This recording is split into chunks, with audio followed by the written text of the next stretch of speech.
Very good morning, students. Welcome to your English class. This is your teacher Jyoti Tamrakar, and today we are going to read the poem Last Bargain that is given with the chapter Bipin Chaudhary's Lapse of Memory.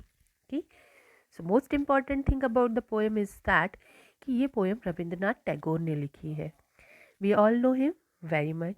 हम उनको बहुत अच्छे से जानते हैं and he is the person who has written our national anthem.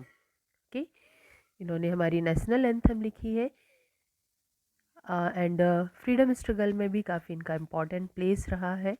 Then इसके अलावा भी इनकी वो a person with a bundle of qualities कहा जाता है, क्योंकि ये पर्सन जो थे यानी रविंद्रनाथ टैगोर जी जो थे वो बहुत सारी क्वालिटीज़ थी उनके पास में. Like he was a writer, he was a poet, he was a composer, he was a teacher as well, है ना, and he was a philosopher also.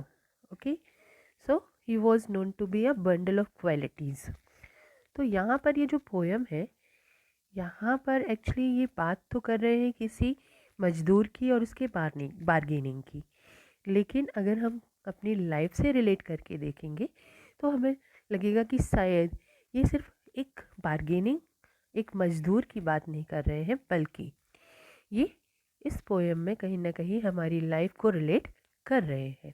Okay, तो लेट्स सी फर्स्ट कि बार्गेन एक्चुअली होता क्या है. तो bargain is an agreement in which both parties promise to do something for each other. तो bargain actually होता है एक एग्रीमेंट जिसमें आप क्या करते हैं, कोई दो पार्टीज मिल करके एक दूसरे से एग्रीमेंट करते हैं कि वो उनके लिए क्या करने वाले हैं, है ना. और इन जनरल लाइफ आपने बार्गेन वर्ड जो है वो काफ़ी बार सुना होगा. So this word is coined very much nowadays. जब भी आप कुछ खरीदने जाते हैं तो जो सेलर होता है वो आपको कुछ एक प्राइस बताता है, एंड अकॉर्डिंग टू यू अगर आपको ऐसे लगता है कि that price is not correct तो आप एज अ कस्टमर से बार्गेन करते हैं, और फाइनली क्या होता है, एक प्राइस पर आकर के आप क्या होते हैं, बार्गेन ख़त्म करते हैं, क्योंकि वो प्राइस आपको भी ठीक लगता है और वो सेलर को भी ठीक लगता है. तो this is the bargaining. Okay, so यहाँ पर जो हम बार्गेन की बात कर रहे हैं, यहाँ पर कोई एक पर्सन है, हम उसे डेली वेजेस पे काम करने वाला मजदूर कह सकते हैं. तो he is a daily wages worker जो कि रोज़ काम ढूंढता है और उसके बदले में उसे एवरीडे कुछ मिलता है, राइट. तो यहाँ पर someone is looking for work waiting to be hired. कोई एक पर्सन है जो कि क्या है, काम ढूंढ रहा है. वो चाहता है कि कोई आए और उसे काम पे रख ले, हायर कर ले. ही स्ट्राइक्स अ बार्गेन. तो सबसे पहले उसे एक मौका मिलता है जहाँ पे वो किसी से बार्गेन करता है, but he thinks it worthless. But उसे लगता है कि ये जो बार्गेनिंग है, ये जो एग्रीमेंट है, that is worthless. Okay, he tries twice again. दो बार और वो ट्राई करता है, लेकिन उसे दोनों ही अदर जो बार्गेन्स हैं उसे पसंद नहीं आते हैं. Finally in the last bargain when he is hired for nothing whatever, he is happy as never before. तो लास्ट या फाइनल बार्गेन जो था जब उसे हायर किया गया तो उसे कुछ नहीं मिल रहा था in return, but still he was happy. और इतना हैप्पी था जितना कि वो कभी नहीं रहा है. सो लेट्स सी कि व्हाट इज़ द बार्गेन और क्यों ये बार्गेन सबसे अच्छा है, ये भी हम देखेंगे. ठीक है, क्योंकि अब जो 3 स्टार्टिंग बार्गेन्स देखेंगे तो वहाँ पर बहुत सी इंपॉर्टेंट चीज़ें जिन्हें हम सोचते हैं कि हमारी रियल लाइफ में, हमारी कॉमन लाइफ में they are quite important, but जो हमारा वर्कर है उसको वो चीज़ें बिल्कुल भी अच्छी नहीं लगी. उसे लगा ये सारी यूज़लेस है. और जो फाइनल वन था वो शायद हमें में से बहुत सारी चीज लोगों को लगे कि ये बहुत इम्पॉर्टेंट नहीं है, बट वही उसे पसंद आया था. Okay, so let's see what is that bargain. Come and hire me, I cried while in the morning I was walking on the stone paved road. So stone paved road जो है मतलब पत्थर से बनी हुई हार्ड रोड. तो यहाँ पे आप अपनी लाइफ को यहाँ रिलेट कर सकते हो, क्योंकि लाइफ जो है वो भी एक स्टोन पेव्ड रोड की तरह ही हार्ड होती है सबके लिए। तो स्टोन पेव्ड रोड पर वो पर्सन जा रहा है, वो नरेटर जा रहा है और क्या कह रहा है, कम एंड हायर मी। ये बात है कब की, सुबह की। Sword in hand, the king came in his chariot. He held my hand and said, I'll hire you with my power. So, जब ये सुबह सुबह आवाज़ लगा रहे थे, इन्हें एक किसको देखा, एक किंग देखा जिन्होंने, जिनके हाथ में सोड था, तलवार थी, और वो अपने चैरियट यानी कि रथ पर चले आ रहे थे। और उसने इनका हाथ पकड़ के कहा कि I will hire you with my power, मैं तुम्हें अपने पावर से हायर करूँगा। ठीक है, means I am powerful, that's why I am going to hire you. But his power counted for naught and he went away in his chariot. पर ये जो हमारे वर्कर थे, उनके अकॉर्डिंग उनका क्या कहना था, power is nothing for me. Power जो है वो इम्पोर्टेंट नहीं लगा उन्हें, और उन्होंने जो है बार्गेन उन्हें ठीक नहीं लगा और उन्होंने मना कर दिया। दैट्स वाई किंग जो है वो वहाँ से चले गए। In the heat of the mid day the house stood with shut doors.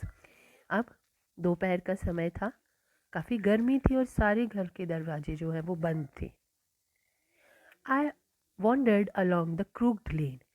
और अब जो नरेटर है वो घूम रहा था, क्योंकि उसके पास कुछ काम तो था नहीं, यहाँ से वहाँ काम के लिए वो घूम रहा था कि कहीं शायद उसको काम मिले। And it was the crooked lane. Okay, so these are the ups and downs of life.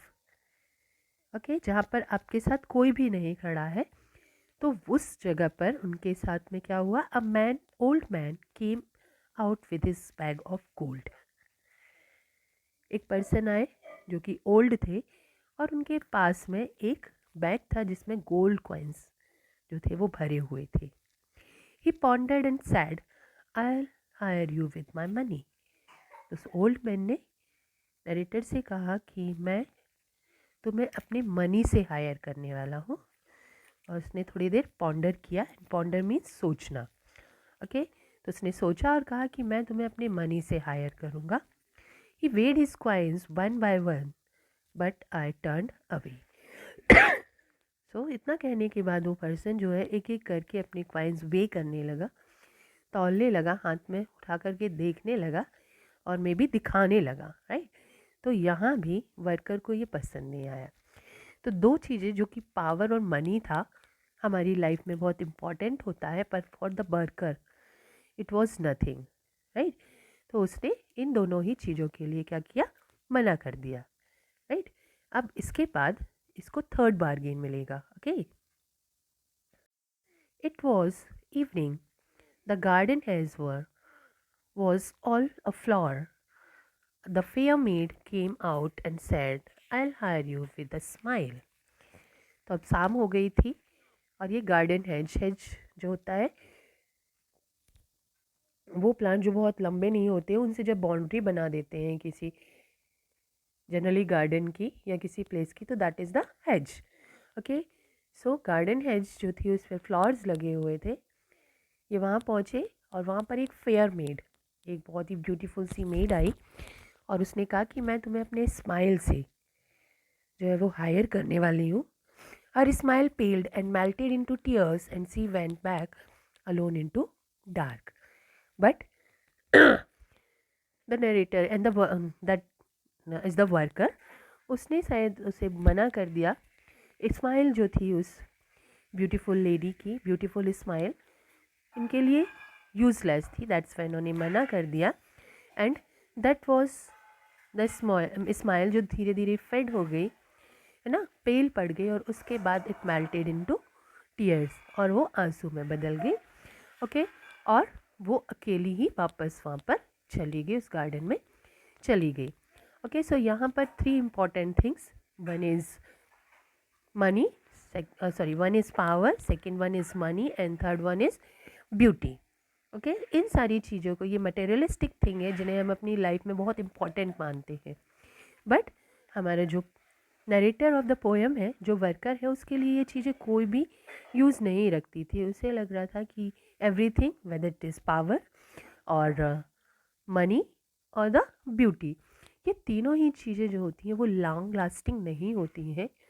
वो हमें इनर सेटिस्फेक्शन, आत्मसंतुष्टि जो है वो नहीं दे सकती है। और दैट्स वाई वो पर्सन यहाँ पर जो है इन्हीं तीनों चीज़ों के लिए मना कर देता है।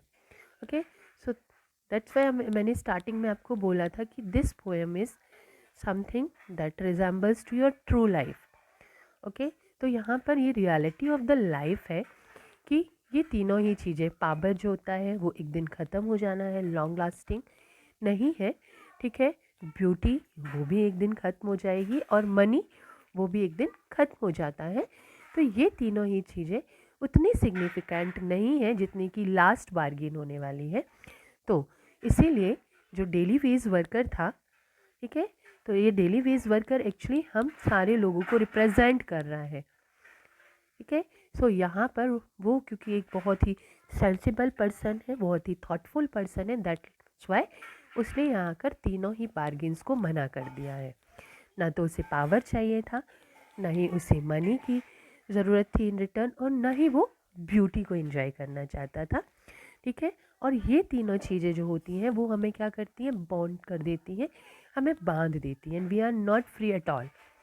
क्योंकि जब आपके पास पावर होगा तो आप का जो ग्रीड है वो बढ़ता जाएगा। फॉर द पावर, मनी है तो उसका ग्रीड भी बढ़ता है और आप उससे छूट नहीं पाते हैं, ठीक है। And beauty, beauty is just like a trap, जिसमें आप फंसेंगे तो आप बाहर नहीं निकल पाएंगे। तो ये तीनों ही चीज़ें हमें देती तो अगर हम देखें तो मटेरियलिस्टिकली हमें खुशी प्रोवाइड करती हैं, बट एक्चुअली ये हमारी लाइफ में अगर हम स्पिरिचुअल वे में देखें और इन रियल वे में देखें तो ये यूज़फुल नहीं होती है। Now let's see the last stanza. The sun glistened on the sand and the sea waves broke waywardly. A child sat playing with cells. He raised his head and seemed to know me and said, तो अब क्या था, सन जो है वो ग्लिस्टन करने लगा था सैंड पर। तो ग्लिस्टन मीन्स चमकना, राइट। तो सैंड पर सन की रेस चमक रही थी, and sea waves broke waywardly. Waywardly means अपने मन से विलिंगली। तो सी वेव जो है वो यहाँ वहाँ अपने मन से विलिंगली जा रहे थे। A child sat playing with shells, और वहाँ पर एक बच्चा बैठा था जो कि सेल्स से खेल रहा था, राइट। तो यहाँ पे आपने पोएम के फर्स्ट में देखा होगा, that is the boy, right. तो यहाँ पे वो बच्चा क्या कर रहा था, सैंड में खेल रहा था with the sea shells. He raised his head, उसने सर उठाया और ऐसे लग रहा था उसको देखकर कि वो मुझे जानता है। And he sad, I hire you with nothing, मैं तुम्हें हायर करूँगा बट उसके बदले में कुछ नहीं देने वाला हूँ। From hands for that bargain struck in child's play made me a free man. और जब उस बच्चे ने जो है इनसे कहा कि मैं कुछ भी आपको नहीं दूंगा बट मैं आपको हायर कर रहा हूँ, तो ये बार्गेन यहीं पर ख़त्म हो गई, क्योंकि हमारे वर्कर को, हमारे नरेटर को ये बार्गेन सबसे ज़्यादा पसंद आया, क्योंकि इस बार्गेन में वो बंधे नहीं होते, वो बाउंडेड नहीं होते, ठीक है, एनस्लेबन नहीं होते, बल्कि यहाँ पर वो फ्री थे। ओके, तो ये जो चाइल्ड प्ले था, ये बच्चे के खेल में जो इन्होंने अपने आप को हायर करने के लिए एग्री किया, यहाँ पर एक्चुअली जो मोस्ट इम्पॉर्टेंट थिंग थी वो थी फ्रीडम। ओके, तो नेदर वी कैन से कि हमारे लिए पावर इम्पॉर्टेंट है, ना ही हम कह सकते हैं कि हमारे लिए मनी इम्पॉर्टेंट है, ना ही ब्यूटी, बट सबसे इम्पॉर्टेंट अगर किसी ह्यूमन बीइंग के लिए कोई चीज़ है तो वो क्या है, फ्रीडम है। और फ्रीडम के आगे सारी materialistic things like money, power and beauty, सबको जो है वो क्या किया जा सकता है, छोड़ा जा सकता है। And this was the significance of the poem, जो हमें बताता है कि freedom is the most important and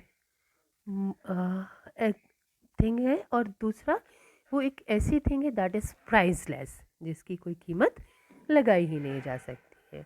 okay, so this was the poem and I think आपको ये पोएम बहुत अच्छी लगी होगी। एंड हियर वी नो कि एक्चुअली हमारी लाइफ जो होती है वहाँ पर सबसे इम्पोर्टेंट क्या है। And I have told you कि ये एक ऐसे पर्सन थे, रविंद्रनाथ टैगोर ने ये पोएम लिखा है, और ये एक ऐसे पर्सन थे, he was longing very much for the freedom. Okay, so that's Y यहाँ पर उन्होंने जो एंड अप किया है विद द लास्ट बार्गेन, यहाँ पर वो फ्रीडम को एक बहुत ही इम्पॉर्टेंट प्लेस दे रहे हैं। Okay, so this is all for today. Have a nice day.